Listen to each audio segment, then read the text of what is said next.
Hey boys and girls, I'm Giles and welcome to the second edition of the Hearthstone Beginner's Guide, where I teach you everything you need to know to play the game self-sufficient without playing a dime.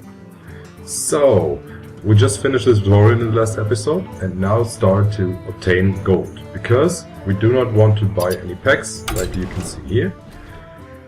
In the shop, one pack costs, or two packs cost 269 euros. Or the equivalent in dollars, or where your region equivalent.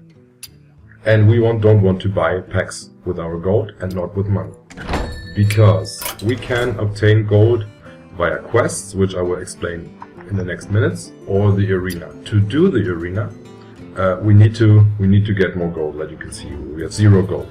There are quests you can do. Some of them are hidden, so when you look here, you have daily quests that you gain every 24 hours, one which is win 2 games with any class or deal 100 damage to opponent's heroes, but there are some hidden quests, like you see on the screen right now.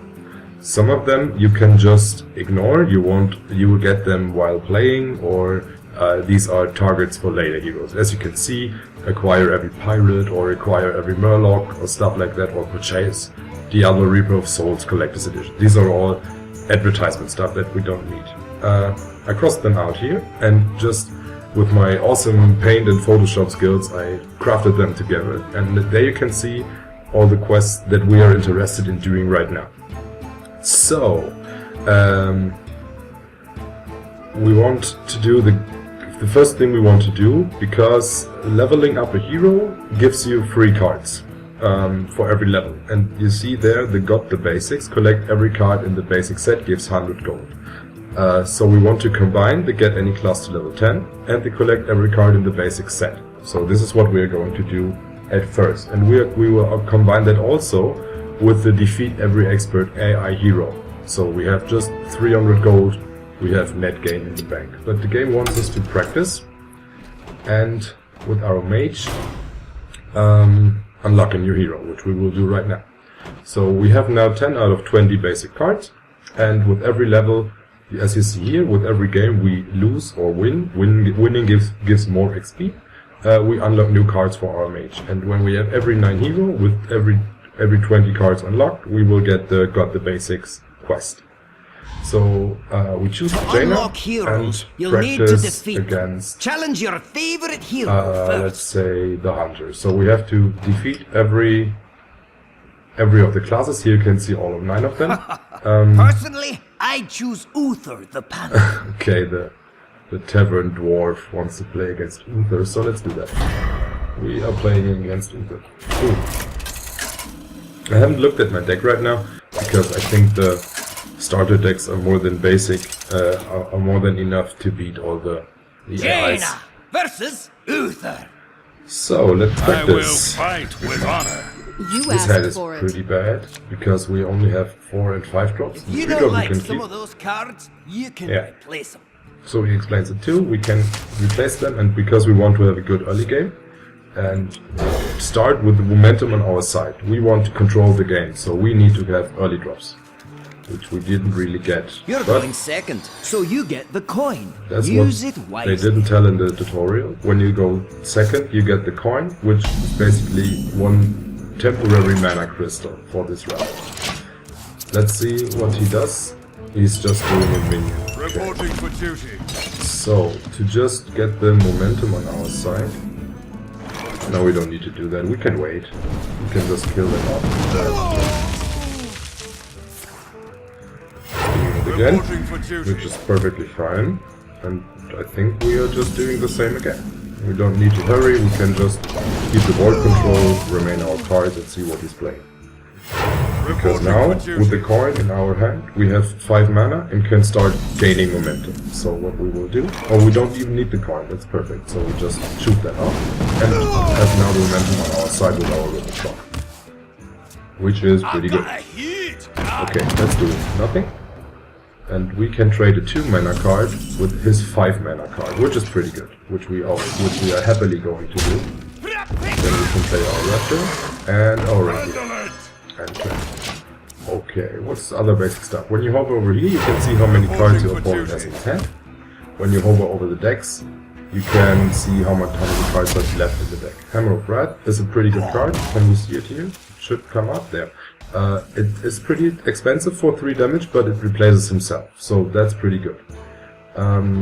We can just keep momentum, clear the board, and put it in place. The problem with Priest is they have a lot of buffs. They can do divine shields and stuff like that, and that's like that. So we always want to kill his minions that he cannot buff them to. Reporting for duty. Basically. I guess we just going for his face. We could do. So we have 12 damage with our fireballs. So we just shoot this off. Go for his face. Go even more for his face. So 2, 4, 6, 7. I think we're going to use the coin now because it doesn't. You can maximum have 10 mana and all our spells are pretty much castable. So we're just going to draw 3 cards this time because we can and because we want to increase our options. So momentarily he cannot kill anything else. Oh, he plays a taunt, a big taunt. But we can just kill that off with our fireball. Which is okay. Oh, it's getting even better. So the arcane the divine shield does only need to do 1 damage, so we could either ping it off, or we use the arcane explosion and can then kill this guy. So we will use the arcane explosion to bring this one down to 1 and pop his divine shield here. And then I could have sheeped it before. That was a bad play. Okay. So that was pretty bad. Okay, but let's do it. We then kill this and just play it safe. So we have 6 and 9 damage, which momentarily is enough to kill it next time. Ready for action! When he doesn't play it. But we could. Reporting for duty. Ready for action!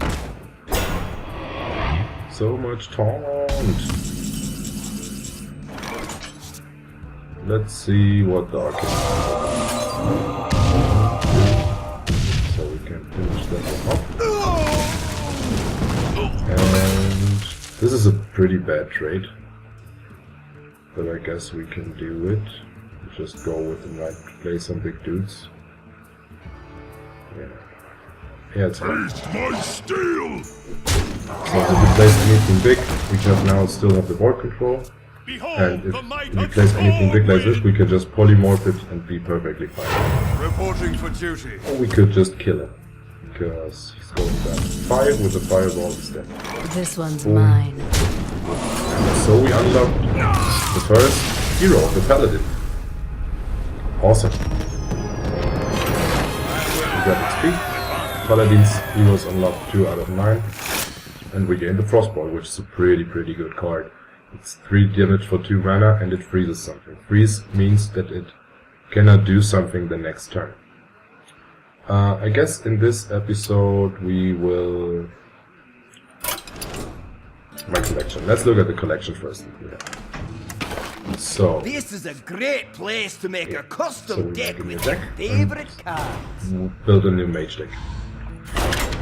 So, we want the arcane Tap near missiles, the edge of a page. we want the Flip crossbows, we want the draw cards, we want the draw fireballs, polymorph. Perfect. And we want to be a little bit more aggressive, because the AI is not the smartest, and we want to happen everything pretty fast. So we need here, these 2 are aggressively costed minions with their 3/2s, and so we will stay like that. The engineer is only a 1/1, which is not the best, so we won't take that. The Geomancer could buff our arcane missiles and our frostbolts and our fireball, which is not bad. Let's see what else we got. Chillwind Yeti is one of the best cards in the whole game. It looks not so special, but is a 4/5 for 4 mana, which is a perfect, which are really good stats. The Shattered Sun Cleric is also very good. And then let's see, Gnomish Inventor is perfect because it's a cantrip and it just works very fine.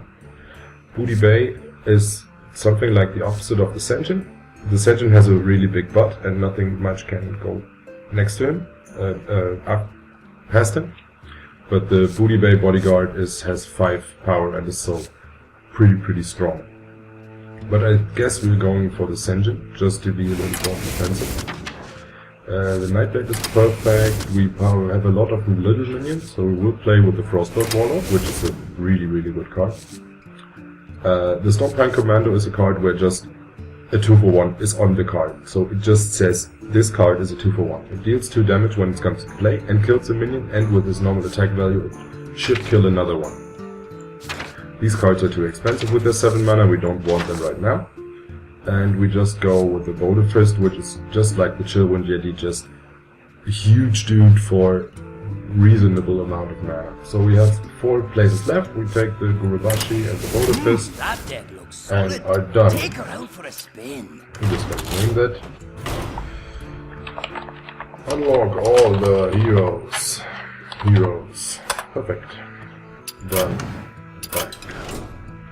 That's further practice. We want to unlock all the heroes, and while unlocking we can level our mage to 10. So when we have to beat every class 1 time to unlock the expert AI, and then we will beat those to finish the quest. So let's just go from top to bottom and unlock the hunter, and hopefully level up our mage to 10 in that process. Let the hunt begin. You asked So for the it. hero ability of the hunter is just 2 straight damage to the opponent. You cannot redirect it to the minions. And we get a new board where we can show you stuff. That's perfect. This is actually my favorite board, because there's just so much to destroy, which is so great. So while he's doing his turn, we'll show you. You can close the door. Well, you can get rid of these. You can crush this little sign here. You can turn off the lamp. We can kill the Timberwolf. We can end our turn, and we can crush these 3 windows here. 1, 2, 3. We can then make the bucket fall. We can crush this stone here. We can play it like the rest of finish our turn. We can crush the roof here, and we can crush these chests.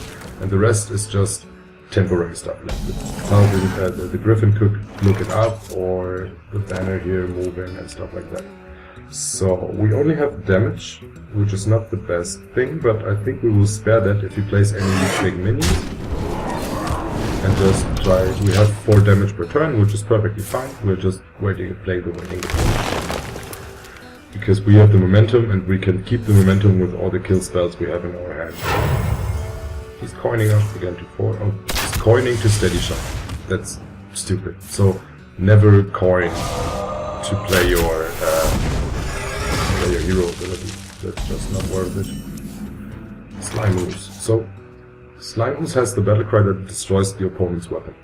The hunter has weapons, but I don't think we need to worry about that now, and just play it to get back the momentum on our side. I let the dogs out. That's a perfect target for a Frostbolt, I think. Or we just trade it off and play an even bigger dude. That's perfect. Cool. So now we have a big 6-7 ogre on the board, which should kill him pretty quickly. So we can see if our arcane missile hits the raptor one time. Yes, it does. So we can just kill it. Ignore the 2-7 because it's just doing not much. And do 6 damage to him. And we have spare mana, so we can draw cards. And end the turn. Perfect. That are also pretty solid creatures. Steady shotting again. Let's see what he's doing. Razor for Hunter is also perfectly fine.